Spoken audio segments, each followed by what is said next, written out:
দেহে বৈশে রিপুগণ, এই কথার দ্বারা আরো একটা বিষয় আমাদেরকে ইঙ্গিত দিয়েছেন যে এই জগতে বাইরে আমাদের যত শত্রু আছে তার থেকে অনেক বড় শত্রু আমাদের শরীরের মধ্যে, আমাদের শরীরের ভেতরেই আছে সব থেকে বড় শত্রু। বাইরের লোকগণ আর কতটুকু ক্ষতি করবে? বাইরের লোকজন এত ক্ষতি করতে পারবে না। শরীরের মধ্যে যত বড় শত্রু আছে, এই শত্রুগুলোই হচ্ছে এই আমাদের রিপুগণ, এই ষড়রিপু। 84 লক্ষ জনম হওয়ার পরেই ভজনযোগ্য এই নরদেহ লাভ করা যায়, মানব দেহ লাভ করা যায়, এই জন্য দুর্লভ। আচ্ছা, সুলভ কেন? একবার বলছেন দুর্লভ, আবার বলছেন সুলভ। সুলভটা কেন?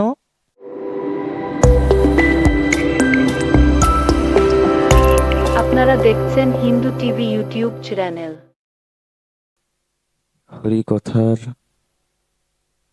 সর্বাগ্রে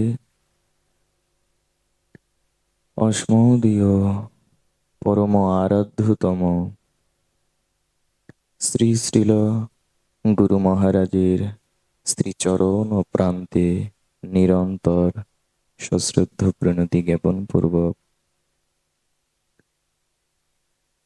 অখিল সন্ত ভগবন্ত জ্যেষ্ঠজন শ্রেষ্ঠজন মাননীয় জন পূজ্যজন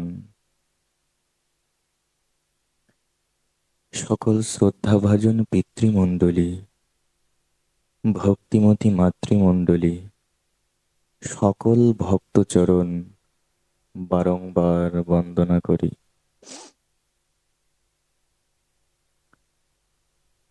শ্রী শ্রী প্রেমভক্তি চন্দ্রিকায় 71 সংখ্যক ত্রিপুদীতে শ্রীল নরোত্তম দাস ঠাকুর মহাশয় তিনি জানিয়েছেন, পাপ না করিহ মন, অধম সে পাপী জন, তারে মই দূরে পরিহরি, পুণ্য যে সুখের ধাম, তার না লইও নাম, পুণ্য মুক্তি দুই ত্যাগ করি। আমাদেরকে বলছেন, পাপ না করিহ মন। পাপটা শুধু বাহ্যিকভাবে ত্যাগ নয়, মানসিকভাবেও ত্যাগ করতে বলছেন। পাপ না করিহ মন, মন তুমি পাপ করবে না, তুমি অসৎ চিন্তা করবে না, কিন্তু আসবে, মনে অসৎ চিন্তা আসবে। আমরা তো কলিযুগেরই, এটা স্বাভাবিক যে মন আমাদের চঞ্চল হবে। শ্রীমদ্ ভগবদ গীতা বলছেন, চঞ্চলম হি মনঃ কৃষ্ণঃ প্রমাথি বলবদৃঢ়ম তস্যহং নিগ্রহম মন্যে বায়রিব সুদুষ্করম। মনটা আমাদের স্বাভাবিকভাবেই চঞ্চল, অস্থির এবং বিভিন্ন পাপ চিন্তায় রত, বিভিন্ন অসৎ চিন্তায় রত। তো নরোত্তম ঠাকুর আবার বলেছেন,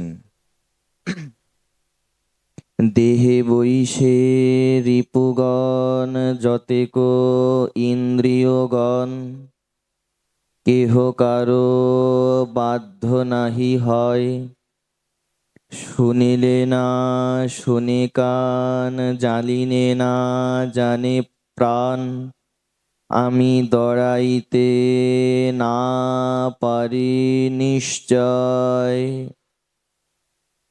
অর্থাৎ আমাদের ইন্দ্রিয়গুলো যে ভোগমুখী, অসৎমুখী, খুব চঞ্চল। কেমন চঞ্চল? মনকে আপনি স্থির করতে চাইলেও বারবার মন ছুটে যাবে। নরোত্তম ঠাকুর অনর্থগ্রস্তের মতন তিনি কথাগুলো বলছেন, আমাদের জন্যই বলা তো। এই জন্য বলছেন, দেহে বৈশে রিপুগণ। অর্থাৎ দেহের মধ্যে রিপুগণ। কোন রিপু? ষড়রিপু। কাম, ক্রোধ, লোভ, মোহ, মদ আর মাৎসর্য। তো দেহের মধ্যে এই রিপুগুলো বসে কি করছে?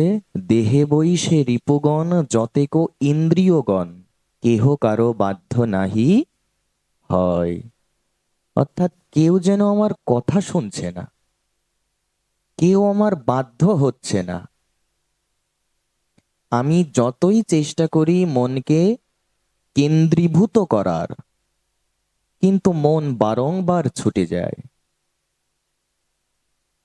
তবে এইভাবে অভ্যাস করতে হবে। মন যদি পাপকর্মে ছুটেও যায়, যদি মন অসৎ চিন্তা করেও, এটা অভ্যাস যোগের মাধ্যমে মনকে স্থির করা সম্ভব। আমাদের এই অভ্যাস যোগটা প্রয়োজন, যে মন ছুটে যাক, কিন্তু সঙ্গে সঙ্গে মনকে আবার সেইখান থেকে ধরে এনে আবার কেন্দ্রীভূত করা।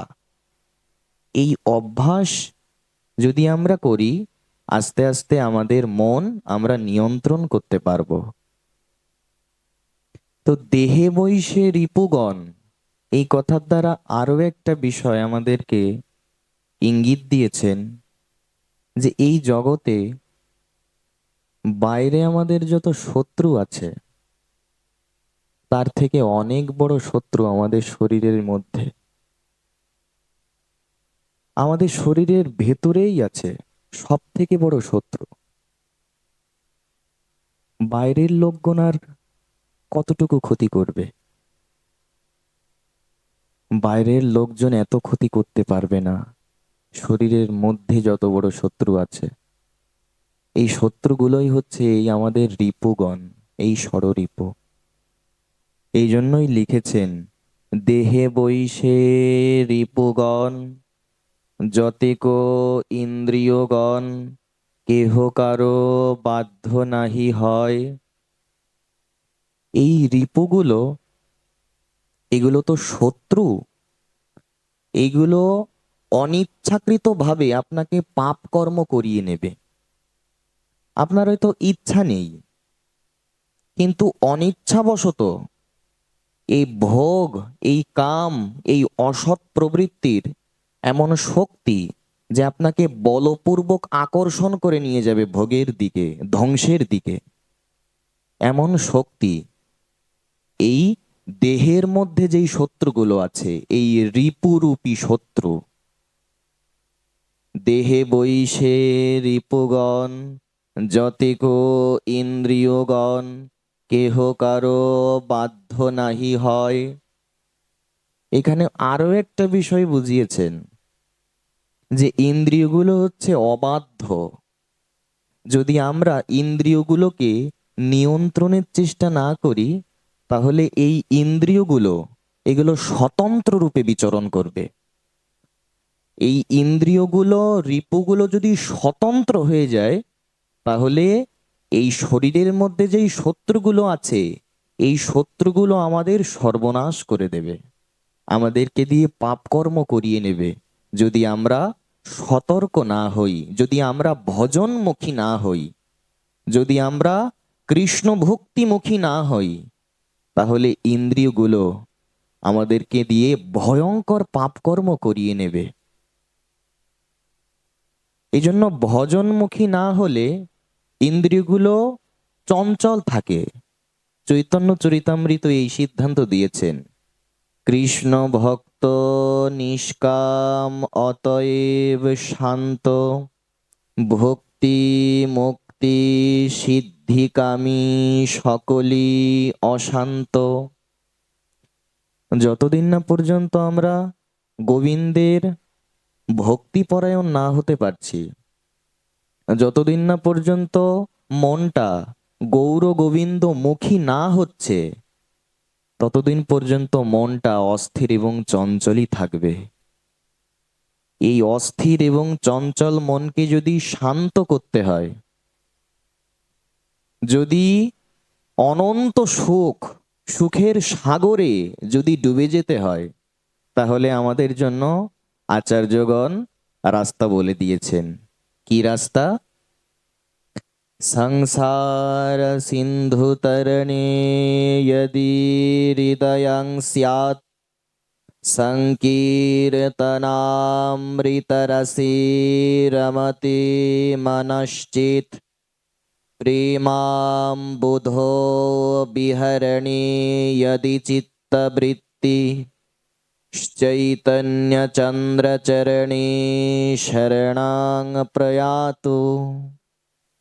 শ্রীমৎ প্রবোধানন্দ সরস্বতী তার চৈতন্য চন্দ্রামৃতে জানিয়েছেন যে যদি এই জগতের সমস্ত দুঃখ কষ্টের ঊর্ধ্বে চলে যাও, যদি তুমি সমস্ত দুঃখ কষ্টের ঊর্ধ্বে যেতে চাও, যদি তুমি অনন্ত সুখ চাও, যদি তুমি সংকীর্তনামৃত রসে নিমজ্জিত হতে চাও, নিষ্ণাত হতে চাও, যদি তুমি প্রেমের রত্নাকরে, প্রেম রস রত্নাকরে যদি তুমি ডুবে যেতে চাও, যদি তুমি এই সংসার সমুদ্র থেকে অবলীলাক্রমে যদি তুমি উদ্ধার চাও, তাহলে একমাত্র তুমি গৌরাঙ্গের চরণেই আশ্রয় গ্রহণ করো। ওই চরণে শরণ নিলেই তুমি অনায়াসেই উদ্ধার লাভ করবে। এই জন্য চৈতন্য চন্দ্র চরণে শরণং প্রয়াতু। হে মন, তুমি সেই গৌর চরণেই শরণ গ্রহণ করো, গোবিন্দের চরণেই তুমি শরণাগত হও এবং হৃদয়ে দৃঢ় বিশ্বাস রাখো যে গোবিন্দই তোমাকে রক্ষা করবে, গোবিন্দই তোমার জীবনের একমাত্র উপজীব্য, তোমার জীবনের কেন্দ্রীভূত লক্ষ্য, তোমার জীবনের মূল লক্ষ্য ওই গোবিন্দ চরণ করো। তাহলে তোমার আর কোনো চিন্তা নেই। যতক্ষণ পর্যন্ত আপনি গোবিন্দ চরণে শরণাগত না হতে পারবেন, ততক্ষণই আপনার চিন্তা। কিন্তু আপনি যদি সম্পূর্ণরূপে গোবিন্দ চরণে শরণাগত হতে পারেন, আপনার আর কোনো চিন্তা থাকবে না। এই জন্য শরণাগতি নিতে বলছেন আমাদের। হরিভক্তি বিলাসের একাদশ বিলাসে বলছেন, আনুকূল্যস্য সংকল্পঃ প্রাতিকূল্যস্য বর্জনম, রক্ষিষ্যাতীতি বিশ্বাসো গোপ্তৃত্বে বর্ণম তথা, আত্মনিক্ষেপকর্পণ্যে ষড়বিধা শরণাগতি। এই 6 প্রকার শরণাগতি। কত প্রকার? 6 প্রকার। তার মধ্যে দৃঢ় বিশ্বাস করা যে গোবিন্দকে একমাত্র গোবিন্দ অবশ্যই আমাকে রক্ষা করবে, এ বিষয়ে দৃঢ় বিশ্বাসবদ্ধ হওয়া, এটা 6 প্রকার শরণাগতির মধ্যে একটা। এই জন্য নরোত্তম ঠাকুর জানিয়েছেন, পাপ না করিহ মন, অধম সে পাপী জন, তারে মই দূরে পরিহরি। এই জন্য মন, তুমি পাপ করো না, অসৎ চিন্তা করো না। যদি মনে পাপ অসৎ চিন্তা আসেও, তাহলে সঙ্গে সঙ্গে তুমি সেটা মন থেকে দূর করার চেষ্টা করো। যদি মন তোমার কোনো ভোগের দিকে ছুটে যায়, সঙ্গে সঙ্গে মনকে আবার সেখান থেকে ফিরিয়ে আনো, মনকে কেন্দ্রীভূত করো। না হলে আমাদের বেদান্ত খুব একটা তাৎপর্যপূর্ণ কথা বলেছেন। মনো এবা মনুষ্যানাম কারণা বন্ধমোক্ষয়ঃ। যদি প্রশ্ন করা হয় যে আমাদের বন্ধন এবং মুক্তির কারণ কি, অর্থাৎ কি করলে বন্ধন হয় আর কি করলে মুক্তি হয়, তো আমাদের বেদান্ত স্পষ্ট উত্তর দিয়েছেন যে তুমি যদি তোমার মনকে শুদ্ধ করতে পারো, তুমি যদি তোমার মনটা ভগবত চরণে দিয়ে দিতে পারো, যদি গোবিন্দ চরণে দিয়ে দিতে পারো, তাহলে অবশ্যই তোমার এই সংসার থেকে চিরমুক্তি হয়ে যাবে। এই সংসারে তোমাকে আর দ্বিতীয়বার আসতে হবে না। তুমি অবশ্যই গোবিন্দ চরণ লাভ করবে। কি করতে হবে? মনটা যদি গোবিন্দ চরণে দেওয়া যায়।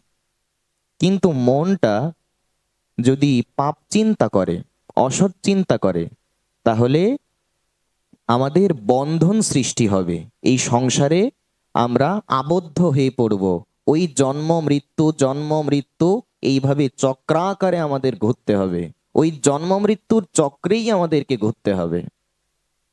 বারবার জন্ম, বারবার মৃত্যু। পুনরপি জননাম পুনরপি মরণাম পুনরপি জননী জঠরে শয়নাম। চরপট পঞ্জরিকা স্তোত্রমে শঙ্করাবতার, শিবাবতার, আদ্য শঙ্করাচার্য তিনি এই কথা লিখেছেন। এই জন্য ভজ গোবিন্দম ভজ গোবিন্দম ভজ গোবিন্দম মূঢ়মতে ইতি প্রাপ্তে খলু দুস্তরে নাহি নাহি রক্ষতি ডুক্রিংকরণী। এই জন্য গোবিন্দ ভজ, সাক্ষাৎ শিব ঠাকুরের অবতার যিনি শঙ্করাবতার, সাক্ষাৎ যিনি শঙ্করাচার্য, যিনি অদ্বৈতবাদ প্রতিষ্ঠা করেছিলেন। বেদের যে বিভিন্ন দর্শন আছে তার মধ্যে একটা হচ্ছে অদ্বৈতবাদ। তো সেই অদ্বৈতবাদকে যিনি সংস্থাপন করেছিলেন, প্রতিষ্ঠিত করেছিলেন, তিনি শিবাবতার শঙ্করাচার্য। তিনি তার চরপট পঞ্জরিকা স্তোত্রমে লিখেছেন যে ভজ গোবিন্দম, ভজ গোবিন্দম। উনি তিনবার করে বলছেন, তিনবার করে বলছেন যে গোবিন্দের ভজনা করো। ইতি প্রাপ্তি খালুদুস্তরে নাহি নাহি রক্ষতি ডুক্রিংকরণে। গোবিন্দ ছাড়া রক্ষা করার আর দ্বিতীয় কেউ নেই। এজন্য আমাদের এই জীবনটা তো ক্ষণস্থায়ী, ক্ষয়িষ্ণু, ক্ষণভঙ্গুর। এই ক্ষণভঙ্গুর অল্প সময়ে যদি আমরা গোবিন্দচরণ লাভ করতে চাই, কিভাবে আমরা ভগবানকে এই ক্ষণস্থায়ী জীবনে লাভ করতে পারি? অল্প সময়ের মধ্যে কিভাবে আমরা ভগবানের চরণ পাবো, কিভাবে আমরা গোবিন্দকে লাভ করব? শঙ্করাচার্য তিনি তার চরপট পঞ্জরিকা স্তোত্রমে সেটি জানিয়ে দিয়েছেন। নলিনী দলগতা জলমতি তরলম তদ্বা জীবনামতিশয়া চপলম ক্ষণমপি সজ্জনো সঙ্গোতিরেকা ভবতি ভবার্ণবে তরণে নৌকা।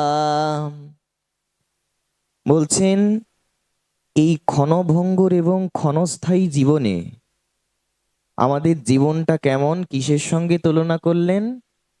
নলিনী দলাগাতা, অর্থাৎ পদ্মপাতার ওপরে যদি এক বিন্দু জল থাকে, সেই জলের কোনো নিশ্চয়তা থাকে কি? যখন তখন জলটা পড়ে যেতে পারে। ঠিক তেমন আমাদের জীবনেরও কোনো বিশ্বাস নেই। এই জন্যই কেবলাষ্টকে আমাদের এই কথাই বলছেন নিঃশ্বাসেন হি বিশ্বাসঃ কদা রুদ্ধো ভবিষ্যতি কীর্তনীয়ামতো বল্যাদ হরির নামৈব কেবলম। মানুষের নিঃশ্বাসে কোনো বিশ্বাস নেই। নিঃশ্বাসে না হি বিশ্বাসঃ। আচ্ছা, বিশ্বাস নেই কেন? বললেন কদা রুদ্ধ ভবিষ্যতি, অর্থাৎ নিঃশ্বাসটা যখন তখন বন্ধ হয়ে যেতে পারে। কদা রুদ্ধ ভবিষ্যতি কীর্তনীয় মতো বল্যাদ। এই জন্য মানুষ, তোমরা সময় নষ্ট করো না, তোমরা সকলেই হরিনাম পরায়ণ হও। কীর্তনীয় মতো বল্যাদ হরের নামৈব কেবলম। একমাত্র হরি নামেই আমাদের পরম কল্যাণ হবে। এই জন্য আমরা কিভাবে ভগবানকে পাবো? এই ক্ষণস্থায়ী ক্ষয়িষ্ণু ক্ষণভঙ্গর এই দেবদুর্লভ স্বর্গীন পেতমিচ্ছন্তি লোকে নিরাইনস্তথ সাধকম জ্ঞানকম জ্ঞান ভক্তিভ্যাম মো ভয়ম তত সাধকম। শ্রীমদ্ ভাগবতে বলছেন এই শরীরটা দেবদুর্লভ। আবার চৈতন্য ভাগবতেও একই কথা, যে নর শরীরে লাগি দেবে কাম্য করে, সেই সে শরীর ব্যর্থ যায় ব্যর্থ সুখের বিহরে। দেবতারাও চায় একটু যদি মানুষ হতে পারতাম, একটু মানুষ হয়ে যদি একটু সাধু সঙ্গ করতে পারতাম, যদি মানুষ হয়ে একটু সৎসঙ্গ করতে পারতাম, একটু ভাগবত কথা শুনতে পারতাম, একটু ভাগবত পাঠ শুনতে পারতাম, একটু গোবিন্দ বলতে পারতাম, একটু রাধা নাম বলতে পারতাম। এটা দেবতারাও প্রার্থনা করে, দেবতাদেরও প্রার্থিত, বাঞ্ছিত, আকাঙ্ক্ষিত, চির অভিলষিত এই মানব দেহ। এই জন্য এই শরীরকে বলা হয় দেবদুর্লভ।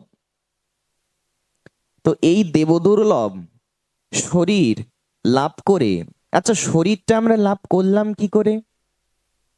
বললেন এটাও ভগবত কৃপা। কেন? নৃদেহমদ্যাম সুলভম সুদুর্লভম প্লবম সুকল্পম গুরু কর্ণধরাম ময়ানুকূলেন নভস্বতিরিতম পুমান ভবাব্ধিং ন তরেৎ সাত্মহ। এই শরীরটা এই শ্লোকের মধ্যে একবার বলছেন শরীরটা সুলভ, আর একবার বলছেন দুর্লভ। আচ্ছা দুর্লভ কেন? দুর্লভ এ কারণেই, অত্র জন্মা সহস্রেষু সহস্রৈরপি পার্বতী কদাচিৎ লভতে জন্তুর্মানুষ্যম পুণ্য সঞ্চয়াৎ চতুরাশীতিলক্ষেষু শরীরেষু শরীরিরাম বিনা মানুষ্যং ন অন্যত্র তত্ত্বজ্ঞানন্তু লভ্যতে।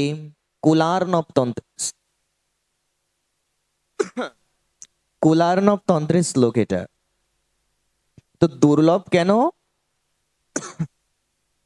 বললেন 84 লক্ষ জনম হওয়ার পরেই ভজনযোগ্য এই নরদেহ লাভ করা যায়, মানব দেহ লাভ করা যায়, এই জন্য দুর্লভ। আচ্ছা সুলভ কেন? একবার বলছেন দুর্লভ, আবার বলছেন সুলভ। সুলভটা কেন? সুলভ হলো কি করে?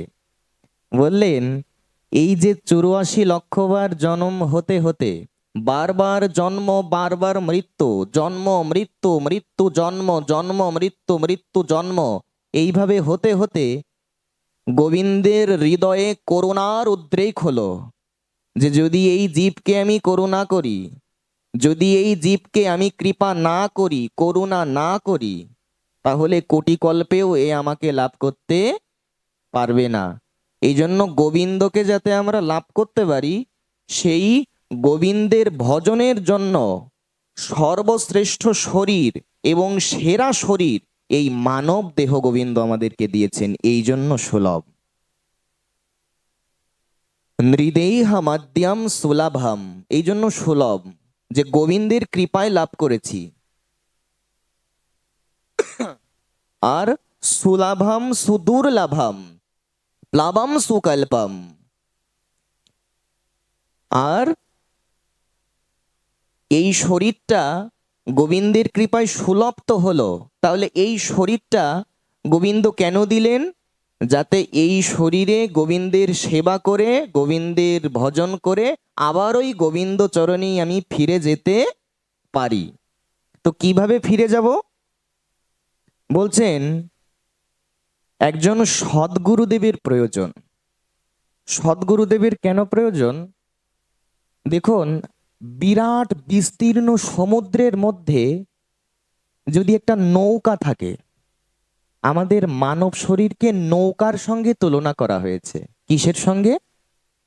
সব একটু জোরে বলি, নৌকার সাথে। এখন বিরাট সমুদ্রে একটা নৌকা, নৌকায় কোনো মাঝি নেই। এখন নৌকাটা নিজের ইচ্ছায় সমুদ্রের তীরে পৌঁছাতে পারবে কি? একজন মাঝি প্রয়োজন কিনা? একটা বৈঠা প্রয়োজন কিনা? এখন সংসার সমুদ্রে আমাদের এই শরীরটাও তো পড়ে আছে নৌকা রূপে। এই সংসারে আমাদের শরীররূপী নৌকা ভাসছে। এখন এই নৌকাটা কিভাবে সমুদ্রের তীরে পৌঁছাবে, কিভাবে সমুদ্রের কূলে পৌঁছাবে? এখানে সমুদ্রের কূলে মানে কি, অর্থাৎ গোবিন্দ চরণে কিভাবে পৌঁছাবে?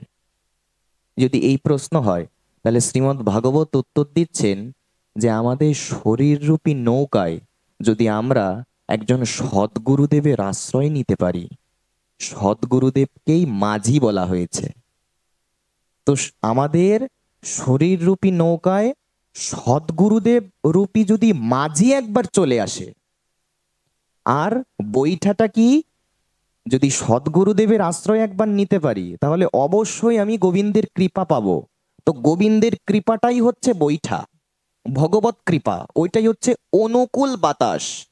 দেখবেন নদীর একদিকে অনুকূল স্রোত থাকে আর একদিকে প্রতিকূল স্রোত।